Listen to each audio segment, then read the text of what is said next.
Now we have a beautiful fish pond here, set in a magic location. And these fish have been in here for 4 years, and they were put in very small. And now they're very big. They look well in excess of 30, if not 40 centimeters. So the fact that these fish have grown so large in a relatively small pond is really quite amazing. Now what happens with fish is, as the fish release pheromones and phenols into the water, it does stunt their growth. But these fish are beautifully looked after.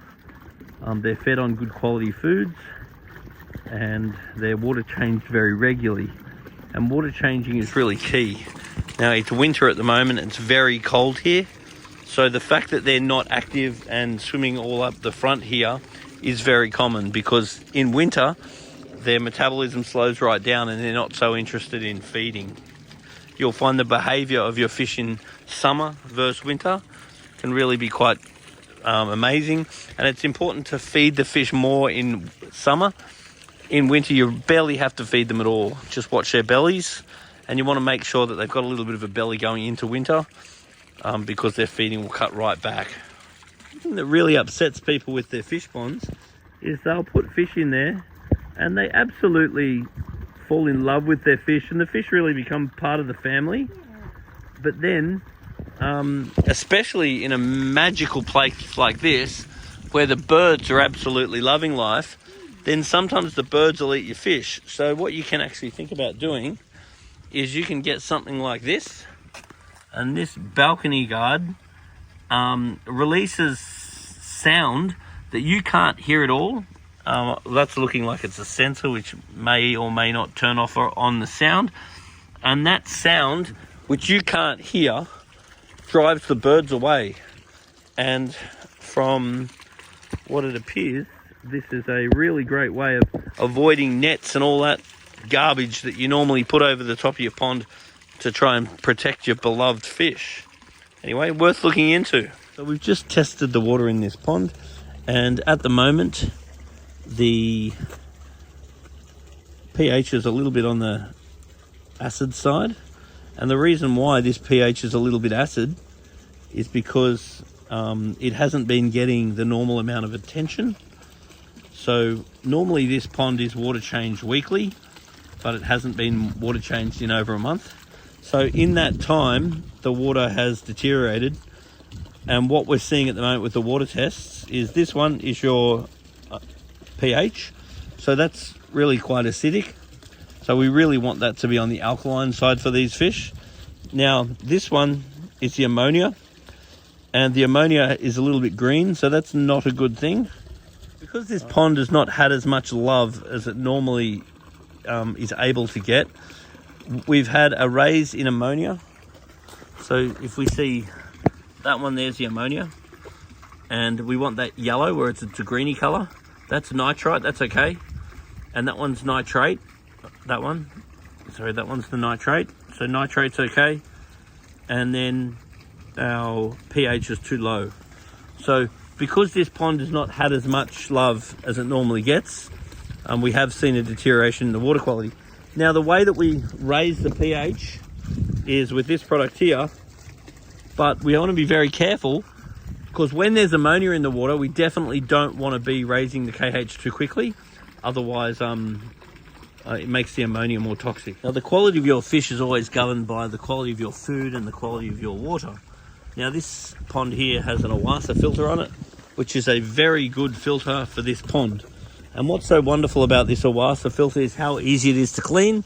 So all we're going to do is get this hose, run it over. So whack a hose there. We're going to connect that to this outlet here.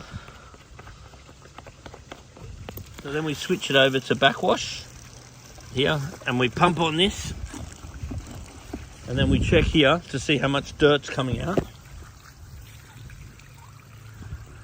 And there's certainly dirt coming out, but it's really not that bad.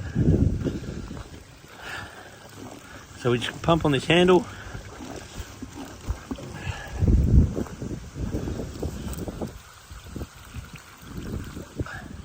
Wonderful filter. These filters are so great to use.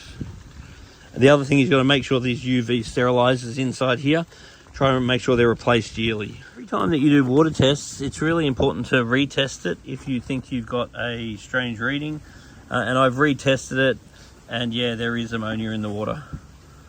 So never trust your first test, give it a retest.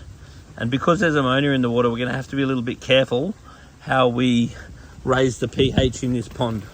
So we're going to do we're currently doing a water change, but what we really don't want to do is raise up the pH too fast, because ammonia is very toxic in high pH, and it is not very toxic in low pH. So while the pH is low, then these fish are going to be in a better position, but the low pH is very bad. So the acidic water does slowly burn the fish, but if you raise the ammonia too much, then the toxin from the ammonia is even worse. So you must be very careful that if you have low pH and you have high ammonia, if you raise the pH quickly, then you'll cause a lot more damage to your animals. And there's some absolutely beautiful fish in here, so we absolutely do not want to put these fish in any unnecessary stress. So moving forward, I'm going to do a water change today, and I'm going to add a little bit of KH, but I'm going to ask that either very regular water changes are done, and an eye is kept on the pH and the ammonia. So this product here is an excellent product. This is Prime, and this will detoxify the ammonia. So you could actually put a 5 times dose in here every couple of days, and there's no real harm in doing that, particularly if you're doing regular water changes, and that will detoxify the ammonia. So it doesn't actually get rid of the ammonia, so you can't test it, but it does bind it up so it's harmless to the fish. Because there's ammonia in this water, we really don't want to be feeding them, particularly because it is winter and they're not going to eat a lot anyway. So we want to keep the food right down. We want to keep the water changes up, and just to give the fish a little bit of breathing space, because there's a little bit of ammonia in the water.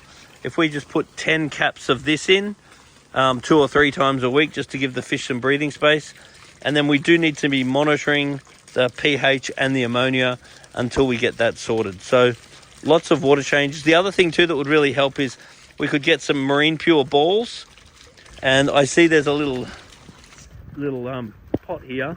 We could put a whole lot of marine pure balls in there, and what those marine pure balls will give us more nitrifying bacteria and give us more ability to get rid of that ammonia.